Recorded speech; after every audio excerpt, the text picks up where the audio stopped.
건축정책위원회 건축혁신기획팀장 김희찬입니다. 반갑습니다. 먼저 바쁘신 와중에도 참석해주신 위원님들과 협단체 전문가분들께 깊은 감사의 말씀을 드립니다. 먼저 오늘 토론회에 참석해주신 분들을 소개해드리겠습니다. 대통령 소속 국가건축정책위원회 김진애 위원장님 참석하셨습니다. 네, 안녕하세요. 네, 흔들어서 카메라 흔들려요. 그리고 국가건축정책위원회 강미선 위원님, 박인수 위원님, 유광음 위원님, 전영훈 위원님, 강미숙 위원님께서 함께하셨습니다. 이어서 건축 분야 전문가분들이 있습니다. 세건축사협의회 박현진 부회장님, 최강호 부회장님, 이승환 정책위 위원장님 참석하셨습니다. 네. 서울건축포럼 홍성용 의장님, 박현진 상임이사님, 민서홍 기획이사님 참석하셨습니다. 네, 반갑습니다. 네. 마지막으로 한국여성건축가협회 양승숙 운영부회장님, 권재희 대외부회장님, 길윤경 정책위원장님 참석하셨습니다. 오늘 진행 순서는 위원장님 모든 말씀 이후에 세 단체의 10분 정도의 발표가 있겠습니다. 그 이후에 자유토론과 질의응답 순으로 진행하겠습니다. 다음은 김진애 국가건축정책위원회 위원장님께서 토론회를 주재하시겠습니다. 네, 반갑습니다. 이제 김희천 저기 성인은 앉으세요. 네. 너무 그렇게 저기 하실 필요 없고요. 자연스럽게 합시다. 오늘 여기 제목을 건축 분야 혁신 아젠다 전문가 토론회라고 얘기를 했는데 제가 유튜브 공지나 이런 데 좀 바꿨어요. 그냥 젊은 건축인들과의 건축 혁신 현장. 그렇게 말을 좀 어렵게 하는지 오늘 이게 그런데도 하여튼 이 모임이 성사되기가 꽤 여러 가지 시간이 걸렸어요. 제가 작년에 9월 중앙순에 취임하고 난 다음에 한 10월, 11월 해가지고 여러 단체에서 굉장히 많은 제안들을 주셨습니다. 안 됐어요? 네. 네. 제안을 주셔서 건축 5단체하고는 이제 간담회도 하고 저희가 협력 좋은 식도 하고 있는데 거기에는 여성건축가협회는 들어가 있습니다. 그런데 서울건축포럼하고 그다음에 세건협도 당연히 들어가 있죠. 세건협하고 서울건축포럼하고 또 여성건축가협회는 별도로 만나자고 자꾸 얘기를 하시는 거야. 그래서 별도로 만나서 얘기할 게 뭡니까? 그리고 서로도 보자 제가 보니까 하나도 비밀은 없더구만. 그래서 이거는 같이 모여서 좀 아이디어를 공유하고 그리고 가지신 고민들이 혼자의 고민이 아니라 굉장히 여러분들이 같이 가지는 고민인데 이거를 풀어가는 것도 같이 풀어가야 되는 거기 때문에 그리고 저는 또 위원장으로 어느 하나의 그룹에 손을 들어주면 안 됩니다.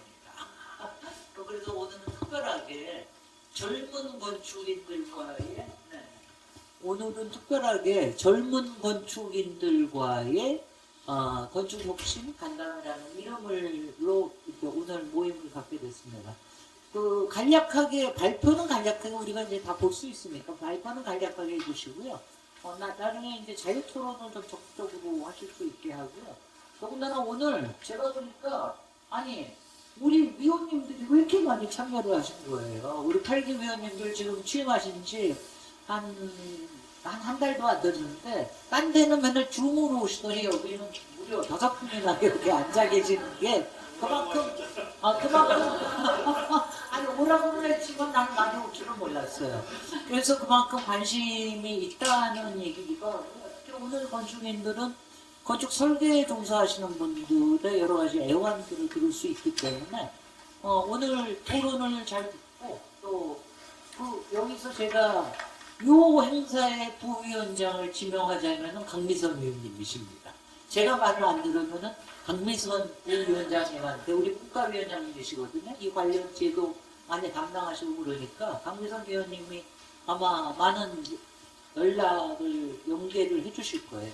자, 그럼 시작하겠습니다. 처음으로 이제 세건협 이승환 정책위원장님부터 먼저 발표하시겠습니다. 네. 네. 나오고 있죠? 아까 젊은 건축인이라고 말씀하셔서 그때 약간 끔했는데요. 네. 여기 코스프레 하는 사람들도 많고. 네, 저희가 뭐 시간을 고려해서 그 양을 좀 조절을 하긴 했는데 사실 할 말은 되게 많은데 최대한 압축해서 말씀을 드려보겠습니다. 저희는 크게 이제 4가지 주제로 이제 묶었는데요, 내용을. 처음에 2개는 이제 공적 영역에서의 그 문제들이라고 봐주시면 좋을 것 같고, 다음에 2은 그 민간과 사회 영역에서의 그 문제라고 봐주시면 좋을 것 같습니다. 바로 말씀을 드리면, 첫 번째는, 이제 도대체 이 건축 산업에서 설계자의 지위가 어디로 가고 있나 하는 그런 질문인데요. 건축사법 제2조를 보시면은 건축사는 이제 설계와 감리를 하는 사람으로 이제 정의를 하고 있는데, 저는 여기서 이제 핵심은 설계에 있다고 생각을 합니다. 이 문구가 처음 만들어진 게 1963년인데요. 근데 이제 이때는 이제 감리를 자기가 설계한 거를 감리하는 거라고 생각하고 이 법을 만들었기 때문에 당시에는 이제 설계 감리 분리가 없었죠. 당연히 이제 감리는 설계 연장이라고 생각을 하고 이걸 만들었던 거죠. 그러니까 방점은 설계에 있는 거고, 저는 그래서 이제 건축사만의 고유 업무, 건축사만 할 수 있는 일은 과연 무엇인가라고 질문을 한다면 그거는 바로 이제 설계라고 생각을 합니다. 그만큼 설계가 중요한 건데, 근데 현실은 이제 이러한 설계의 지위가 나날이 이제 아래로 점점 내려가고 있는 느낌을 지울 수가 없습니다. 우스갯소리로 요즘에 그 평면은 BF가 결정을 하고 인면은 에너지 절약 기준이 결정을 한다는 말이 있는데, 참 이게 그 현재의 상황을 좀 대변하는 그런 상황, 그 이야기인 것 같아요. 공모전에 50대 1의 경쟁을 뚫고 당선이 되면 발주기관에서 자문교수 앉혀놓고 이리저리 뜯어고치기 일수고요. 그리고 어렵사리 납품하고 현장에 나가면 원설계자는 공기와 공사비를 늘리는 존재로 여겨서 이제 귀찮게 여기기 마련 그 십상이고요. 준공식은 설계자에게 알리지도 않고 지역 내빈들만 잔뜩 초대해서 자기네들끼리 하는 경우가 다반사입니다. 그래서 저희가 이제 한 몇 가지 정도를 구체적으로 좀 요청을 하려고 합니다. 첫째는 설계의도 구현입니다. 설계의도 구현이 제대로 안 되고 있습니다. 그 설계감리에서 이제 비롯된 건데요. 설계감리를 할 때 조건이 이 설계의도 구현을 그럼 하게 해달라였는데, 당시에 뭐 여러 가지 연구가 있음에도 불구하고, 10년이 훨씬 지났음에도 불구하고 대가 기준이 지금 법제화가 안 돼 있습니다. 권한도 부족하고요.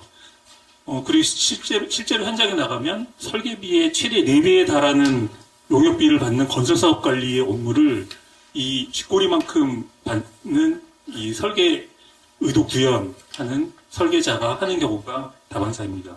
그래서 법정비가 시급합니다. 두 번째는 건축사 대가 기준이 분명히 그 법에 나와 있죠. 그리고 설계 변경도 일종의 그 민간에서는 상식으로 되어 있고 국제적인 기준이기도 합니다. 그런데 이런 것들이 제대로 안 지켜지는 경우가 너무 많습니다. 건축사는 이런 일을 당하면 특히 공공 영역에서는 일방적으로 당하기 마련인데요. 그래서 중재기관이나 이런 기관을 만들기 어려우면 중재수단이라도 시급히 만들어야 한다고 생각을 합니다. 이게 이제 그 불만을 제기를 하면 너희들 다 공모지침서 보고 들어온 거 아니야? 공모지침서에 그렇게 나와 있는데 왜 불만을 제기하냐? 뭐 이런 얘기를 하는데, 사실 당선이 하늘의 별 따기 요즘 상황에서 이런 이야기는 좀, 굉장히 좀 받아들이기 힘든 그런 이야기라고 생각을 합니다. 공공기관, 발주기관들은 법적 기준을 지켜야 되고, 만약에 지키지 않을 경우에는 그것에 대해서 저희가 항의할 수 있는 공식적인 루트가 필요하다고 생각을 합니다.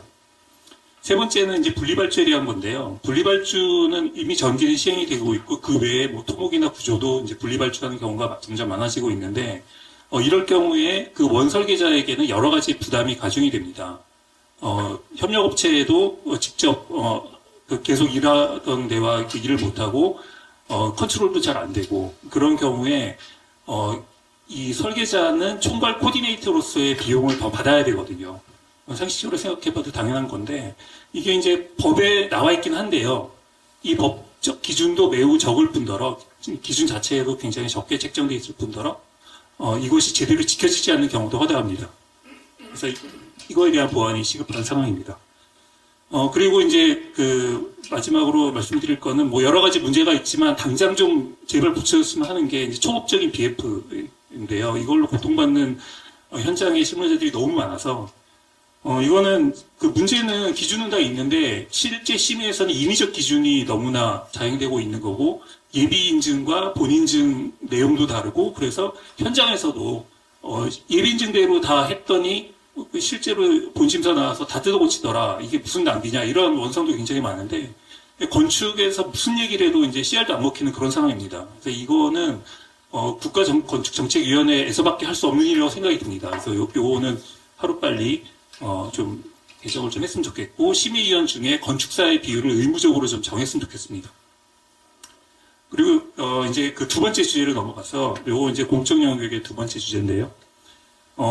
요즘에 그 설계 공모 과열 현상이 매우 심합니다.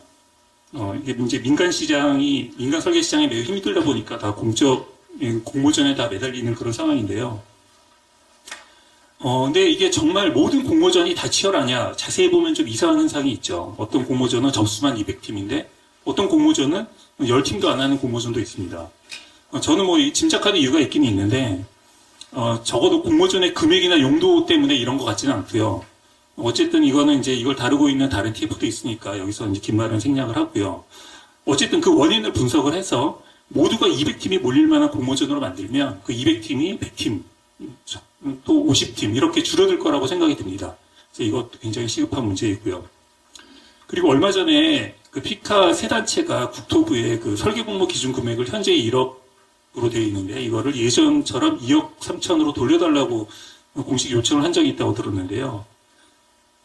이제 국토부에서 이걸 받아들이지 않을 것 같긴 한데, 저는 어쨌든 이런 제안을 하기 이전에 이거에 대한 충분한 협의가 있어야 된다고 생각을 하고요.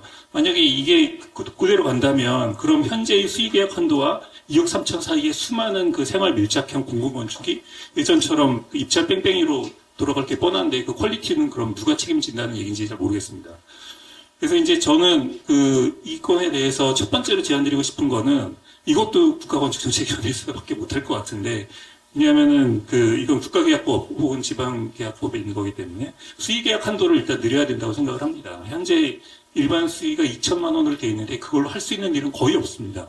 그래서 이거는 1억 이상으로 올려야 된다고 보고, 그리고 일반과 여성 수의 차이를 줄이거나 없앴으면 좋겠다는 생각이 듭니다. 그걸 한 다음에 설계 공모 기준 금액을 조정해야 한다고 조정에 대한 논의를 시작해야 한다고 생각을 합니다.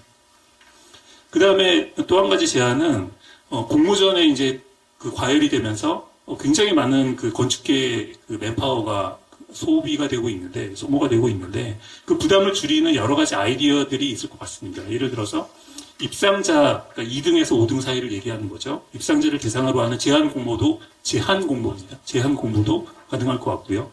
공모전 규모에 따라 등록자 수 제한을 걸어서 추첨으로 등록이 이루어지게끔 하는 방법도 생각해 볼 수 있을 것 같습니다. 여기에는 정말 여러 가지 아이디어가 있을 것 같고, 현재 설계 공모 운영 지침을 건드리지 않는 선에서도 할 수 있는 것들이 꽤 있다고 생각이 듭니다.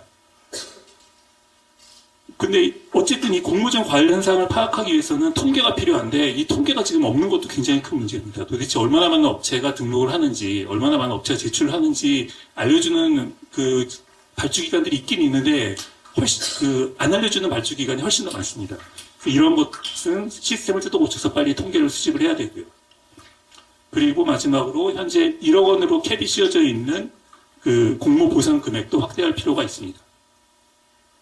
자, 세 번째 주제로 넘어가겠습니다. 세 번째 주제는 이제 이제 건축사의 사회적 인식이 너무 부족하다는 그런 말씀을 좀 드리고 싶은데요. 건축 실명제를 시행하자 뭐 그런 얘기입니다.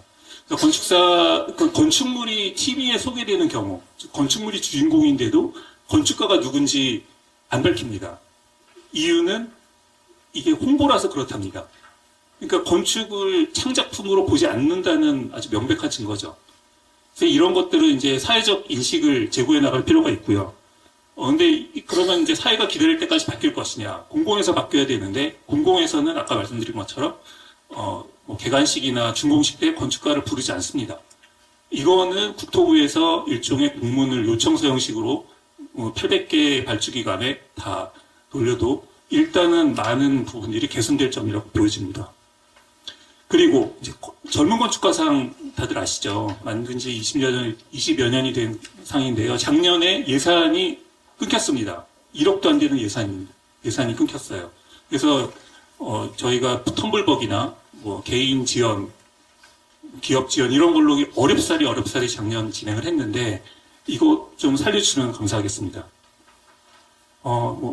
마지막으로 말씀드릴 거는 현실에 맞게 법 제도를 고쳐달라는 내용인데 이건 우리나라 도시계획법과 건축법이 너무 딱딱해서 이 그러니까 사회의 변화에 유연하게 대응을 못하고 너무나 많은 그 모순점들을 안고 있는 그런 점에 대해서 좀 말씀을 드리고 싶은데요. 이것들은 이제 구체적인 사람들이 여러 개가 있기 때문에 이렇게 화두만 던지고 다음 단체분께 마이크를 넘기겠습니다. 감사합니다. 네, 감사합니다. 다음은 서울건축포럼, 사단법인 서울건축포럼에서 발표하시겠습니다. 앞에서 말씀해 주신 내용 거의 동감하고 공감하고 저희 건축계에서 사실은 건축사협회뿐만 아니라 여러 단체들이 공론으로 계속 요구했던 내용들이어서 공감을 좀 하고 있다고 말씀을 드리고요. 저희 사단법인 서울건축포럼은 사실은 여기 계신 다른 건축 조직들하고 조금 차이가 있습니다. 저희는 이제 공공건축가 전현직 출신으로 만들어져 있고요. 서울시 조례에 의해서 2015년도 구성돼서 조례형 조직이었다가 2019년도에 이제 뭐 여러 가지 이유 때문에 조례에서 해제가 된, 그래서 민간단체화 되어 있는데, 기본적인 조건은 저희는 공공건축가 출신들이다. 그래서 건축기본법이 23조에 의해서 사실 민간 전문가를 활용할 수 있는 그 자문 조직, 그 법령에서 만들어졌습니다. 그 부분 이제 아시다시피 우리 김진eng 위원장님이 예전에 추진하셨던 그 법을 근거로 하고 있고요. 저희가 서울시 같은 경우는 2012년부터 시작이 됐는데, 전국적으로 뭐 파주, 영주, 여러 도시에서 했습니다. 지금 저희가 미리 그 배포해드린 자료는 지금 보니까 저희가 제일 양이 많아서 이걸 일일이 읽어드리기에는 좀 뭐해서 간단하게 생략하고 나머지 사항은 좀 읽어보셨으면 좋겠고요. 저희가 공공건축을 진행하면서 느꼈던 여러 가지 문제점들 중에서 몇 가지 우리 위원장님 앞에서 말씀을 드리면, 일단 공공건축가나 총괄건축가가 개인에 대한 편차가 너무 크다. 그러니까 똑같은 총괄건축가나 공공건축가들을 임명하더라도 이 개인이 얼마만큼 열정과 성의를 다하느냐에 따라서 아웃풋이 상당히 다르고, 또 지자체장들이 이 공공건축가나 총괄건축가를 어떻게 선임하고 호응하느냐에 따라서 결과물도 매우 달라진다. 그래서 현재 되어 있는 제도를 조금 더 구체화되었으면 좋겠다. 그래서 첫 번째는 공조직에, 즉 행정기관에 공공건축가를 전담할 수 있는 조직화가 반드시 필요합니다. 서울시 같은 경우는 이제 미래사업전략단이라는 이름으로 있는데요. 이게 이제 박원순 시장 때 만들어져서 지금까지 구성이 되어 있습니다. 그래서 이런 공적 조직들이 반드시 필요하고, 또 총괄건축가나 공공건축가들이 실제로 열정적으로 하시는 분들도 있지만 이력이나 명함용으로 하시는 분도 계십니다. 그래서 평가가 반드시 필요하다.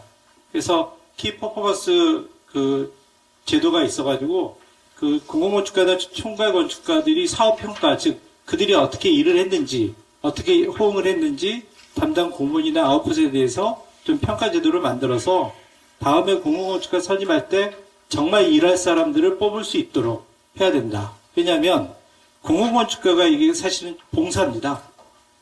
지역 봉사고요.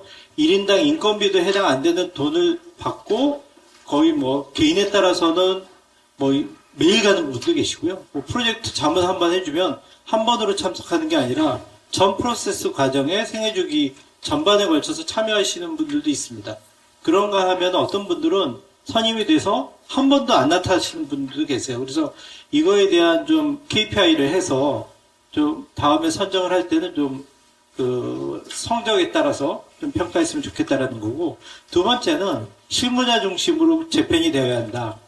그러니까 앞에서 말씀드린 것처럼 이게 약간은 정치적인 그런 자리이기도 해서 그 명색만 갖춰두는 분들도 꽤 있습니다. 그러다 보니까 실무를 모르시는 분들도 상당히 많아요. 그래서 실무 경력을 중심으로 해서 공공건축가나 총괄건축가를 선임을 했으면 좋겠다. 그런 말씀을 드리고요. 또 하나 이제 저희가 그 공공건축가 같은 경우는 자문을 많이 하는데 이 자문이 요식행위로 끝나는 경우가 많습니다. 그래서 요식행위가 아닌 이 자문에 대한 평가나 반영이 어떻게 되어 있는지 프로젝트 성과도 역시 반영할 필요가 있다. 지난 2012년도부터 진행해왔던 서울시 경우나 영주나 파주 같은 경우도 공공건축가들의 참여로 인해서 성과가 좋다, 그러니까 평균적인 성적이 굉장히 좋다라는 평은 많이 있고, 실제적으로 많은 공무원분들이 일선에서 사실은 건축의 비전문가들이 발주하는 경우가 상당히 많습니다. 근데 이분들 입장에서는 공공건축가들의 자문이 매우 유용하고 효과적으로 반영이 되고 있다. 그래서 그 실질적인 도움이 많이 됐다라는 측면에서는 의미가 있었다고 보고요. 추가해서 조금 더 이제 한 15년 정도 시간이 흘렀기 때문에 좀 더 레벨업 되는, 그러니까 버전 2가 되겠죠. 시즌 2의 공공건축가 제도를 좀 보완할 필요가 있다.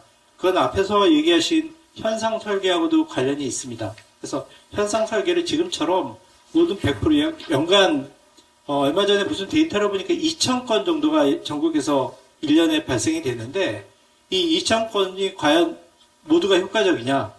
여전히 불공정 얘기가 나오고 있고요. 저희 서울건축 포럼에서는 지난 3년간 그래서 공정한 설계를 뽑기 위한 그런 포럼을 여러 번 열었었는데 역시 공정성에 대한 시비는 뭐 끊어지지 않는 것 같고요. 그래서 이 직발주 시스템이 2,000건을 계속 유지하는 게 맞는지, 그리고 앞에서 말씀하신 것처럼 뭐 요즘에 뭐 1억 5천에서 3억 5천 사이는 많은 경우는 80개의 팀이 참여를 합니다. 이런 것들이 한 명 뽑고자 하는 건데요. 그러면 결국 이건 사회적 비용의 손실이 굉장히 크다. 그래서 이런 부분들을 좀 조정할 필요가 있지 않을까.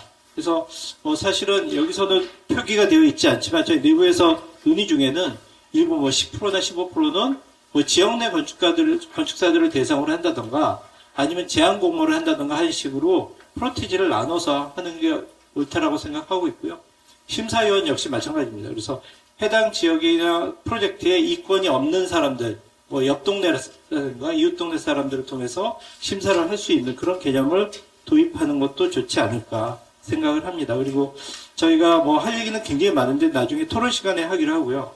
저희가 이제 두 번째 제안은 저희가 이제 프리츠커 상의 얘기를 굉장히 많이 하는데 프리츠커 상의 내용을 보면 2020년 주기로 굉장히 바뀐 게 뭐냐면 건축사의 개인적 미학적 결과물 뿐만 아니라 인류사적 뭐 환경이라든가 공해라든가 사회적 불평등이라든가 이런 사회적 시각을 건축사들이 어떻게 참여를 하고 대안을 제시했는가에 그 상을 부여하고 있습니다. 여기서 이제 저희가 주목해 볼 수 있는 것은 우리나라에서 지향하는 공공건축의 어떤 나아갈 방향을 여기서 찾을 수 있지 않나. 그 중에 하나가 요즘에 부동산 투기 얘기 많이 하지 않습니까? 그래서 저희가 제안하는 것 중에 하나는 대단지 아파트 같은 경우를 동별 책임 건축사를 통해서 각 동별로 건축사를 지정해서 인허가를 취하게 하자. 즉 디자인도 달라지는 거죠. 그러면 여기에는 비용이 증가하고 뭐 이런 얘기들이 있는데 실제로 아파트 가격을 보면은 80, 90%가 땅값입니다. 따라서 건축사들이 제안하는 부분들이 결코 분양가에 크게 좌우될 것 같지는 않고요. 그리고 이러한 사례도 이미 있는 게 잠시 로단지 참여했던 뭐 뽀잔박 같은 경우는 파리에 있는 그 마르세라는 지역에 그 오픈 플래닝으로 해서 본인이 마스터 플래너가 돼서 코디네이션을 한, 그래서 한 수십 명의 건축가들이 개별적으로 참여해서 완성된 프로젝트가 있습니다. 제가 이 말씀을 드리는 것은 아파트 평면이 다양해지면 부동산 투기성이 떨어지더라고요. 그러니까 저희가 한동형 아파트나 아파트 평면이 다양하면은 전화로 부동산 매매 계약을 하지 않습니다. 직접 가야 돼요. 근데 지금 투기가 되고 있는 아파트들이 특징은 보면 뭐냐면 주식처럼 가보지도 않고 계약을 하더라고요. 그래서 이런 성격들을, 그러니까 투기적인 DNA를 조금이라도 덜어내자. 그런 측면에서 동별 책임 건축사 제도를 제안을 합니다. 그 밖에 뭐 여러 가지가 있는데, 뭐 상세 시공 도면을 의무화한다든가, 아니면 소규모 건축물 위탁 관리제로 건축사에게 진행하는 선택권을 주자라든가 하는 제도들은 저희가 토론회 시간에 추가적으로 말씀을 드리겠습니다. 감사합니다. 네, 고맙습니다. 다음은 네. 여성건축가협회의 대외 부회장님. 네, 반갑습니다. 저희 한국여성건축가협회는 45년 역사를 가지고 있고요. 특히 저희가 돌봄, 교육, 주거, 그리고 노인 주거에 있어서 많은 연구를 진행해 왔습니다. 바탕으로 저희가 몇 가지 제안을 해보고자 합니다. 지금 현재 우리나라의 돌봄, 교육, 주거, 노년을 연결하는 생활 밀착형 건축이 공간 운영이 전혀 통합되어 이루어지고 있지 않습니다. 그래서 이 공간 간 연계가 시급하다는 것인데요. 이런 생활 밀착형 건축 정책의 수립이 어떠한 효과를 가져올 수 있느냐? 첫 번째는 사용자 중심의 공간 설계를 통해서 다양한 세대가 함께 생활하면서 사회적 연대가 강화될 수 있다는 장점이 있을 거고요. 그 다음에 이러한 사용자 중심의 설계를 통해서 혁신적 공간의 솔루션을 도출할 수 있다는 장점이 있을 것 같습니다. 그러기 위해서 저희가 정책 제안을 생활 밀착형 건축 정책을 수립하는 것을 제안드리고자 하며 또한 사용자 참여의 설계 구조를 마련하는 것을 제안드리고자 합니다. 또한 다양한 세대가 함께 참여할 수 있는 프로그램을 개발해서 각 세대 간 소통하고 소통을 촉진하는 그런 공간 활용의 다양성을 높이고자 하는 것을 제안드립니다. 두 번째로는 AI 및 디지털 기술을 활용한 미래 건축 정책 방향 설정을 제안드리고자 합니다.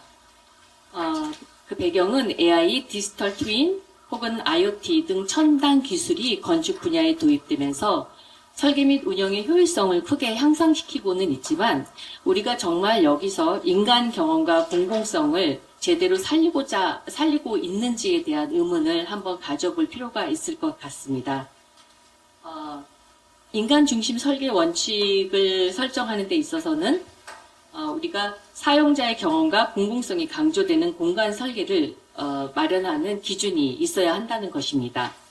또한 정책 플랫폼을 구축해서 다양한 이해관계자, 정부, 전문가, 시민이 함께 참여할 수 있는 정책 플랫폼을 구축하고 여기에 기술과 건축윤리, 사회적 책임에 대한 공개적인 논의를 할 수 있도록 할 것을 제안합니다.